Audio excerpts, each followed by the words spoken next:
Persian Gulf లో చిక్కుకున్న భారత నౌకలను తీసుకొచ్చే ప్రయత్నం జరుగుతోందని తెలిపింది షిప్పింగ్ మినిస్ట్రీ. గత 24 గంటల్లో ఇండియన్ షిప్లకు ఎలాంటి ప్రమాదం జరగలేదని తెలిపారు అధికారులు. భారత్కు చెందిన 22 నౌకలు, 611 మంది భారతీయ నావికులు సురక్షితంగానే ఉన్నట్లు చెప్పారు. నిరంతరం వారితో మాట్లాడుతున్నట్లు తెలిపారు. సముద్రంలో నౌకల కదలికలు, పోర్టు కార్యకలాపాలు నిశితంగా పర్యవేక్షిస్తున్నట్లు చెప్పారు. पिछले 24 घंटों में कोई समुद्री घटना की रिपोर्ट नहीं है। हमारे सारे 22 जहाज और 611 भारतीय नाविक सुरक्षित हैं जो पर्शियन गल्फ रीजन में हैं, और डीजी शिपिंग उनकी कंटिन्यूसली मॉनिटरिंग कर रहा है। पिछले 24 घंटों में एक जो हमारी 24/7 हेल्पलाइन है, कम्युनिकेशन सेंटर है और कंट्रोल रूम है, उसमें करीब 125 कॉल और 200 से ज़्यादा ईमेल प्राप्त हुए जिनका जवाब दिया गया, और पिछले 24 घंटों में 25 भारतीय नाविक को रिपैट्रिएट करके साइन ऑफ के बाद भारत वापस लाया गया अपने मिशन के सहयोग से। किसी पोर्ट में कोई कंजेशन नहीं है, ये मैंने कल भी बताया था। लेटेस्ट रिपोर्ट भी यही है, किसी भी पोर्ट में कंजेशन की स्थिति नहीं है, चाहे वो मेजर पोर्ट हो या अदर देन मेजर पोर्ट हो।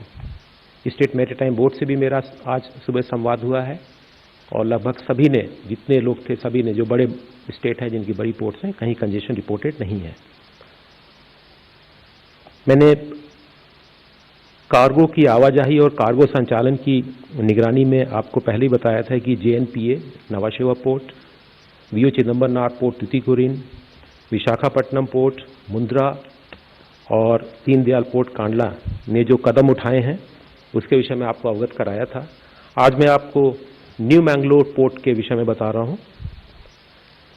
न्यू मैंगलोर पोर्ट ने सर्कुलर इशू करके जो भी कार्गो रिलेटेड चार्ज हैं फॉर क्रूड एंड LPG, उनके वेवर के लिए सर्कुलर जारी किया है, जो कि 14 मार्च से 31 मार्च तक वैलिड है।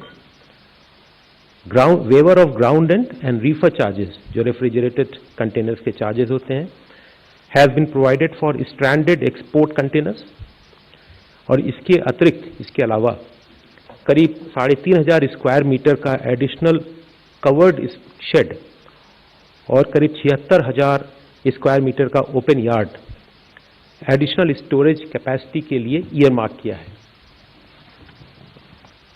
Ministry of Port Shipping Waterways continues to closely monitor the shipping movements, port operations, safety of Indian seafarers, and continuity of maritime trade in view of the evolving